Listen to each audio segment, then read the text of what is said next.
Have you ever just stopped and really thought about how we connect with each other? It's something we do all day, every day, but the whole nature of that connection has just completely changed.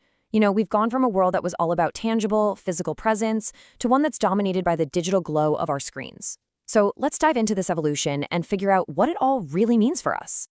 And this really gets to the heart of it, doesn't it? On one side, you had the tangible warmth of how things used to be. Handshakes, sharing a meal, actually seeing someone's face when you talked. And on the other side, you have the world of digital likes. It's fast, it's easy, but it's just different. This is the core conflict we're all trying to figure out. So let's take a quick trip back in time. A time that a lot of us can probably remember. Think playgrounds, backyards, just hanging out in coffee shops. Back then, communication was way more than just swapping information. It was about sharing a physical space, an actual experience. It was about seeing the little changes in someone's expression or hearing the real tone in their voice, right there in person.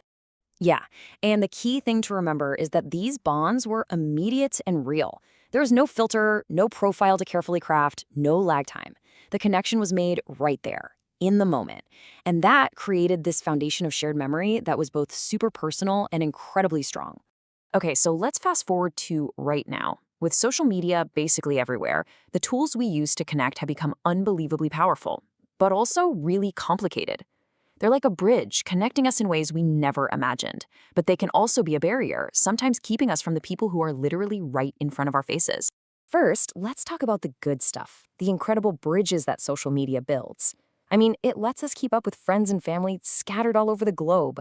We can hang on to relationships that might have just faded away otherwise. And we can find our people, whole communities built around things we're passionate about, folks we'd probably never have met in real life. It's an amazing tool for staying in touch. But, and this is a big but, these exact same platforms can become barriers. The interactions can start to feel kind of superficial. A like isn't really a conversation, is it? And a share isn't the same as a shared experience. We run the risk of trading real, deep human interaction for the simple convenience of a click. And over time, that can even make it harder for us to read social cues in the real world. So this brings us right to this central question we're tackling here. With all these amazing tools, with more friends and followers than ever before in history, are we actually truly connecting? Or are we just kind of performing connection for an audience? It's something you really have to ask yourself. Now, all this digital connection, it comes with a price tag, one we don't often stop to read. Every single time we share a little piece of our lives online, we're making a trade. And this leads us to this really fascinating and honestly kind of unsettling idea, the privacy paradox. So what exactly is the privacy paradox? Well, it's this strange thing we do where we say we're concerned about our privacy, but then we turn right around and willingly hand over our personal data online.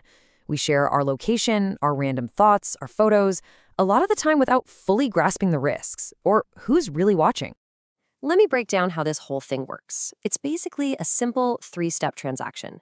First, we share something, say a vacation photo or a check-in at a restaurant. Second, the platforms scoop up that data and they add it to our massive digital footprint.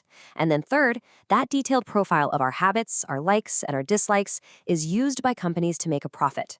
This is the engine of what some people call surveillance capitalism, an entire economic system built on collecting and selling our personal data. And that forces us to ask a much deeper, more philosophical question. Are we trading something as fundamental as our privacy for something as fleeting as social validation? For a few likes, a comment, a quick share. Is that temporary little buzz really worth the long-term cost?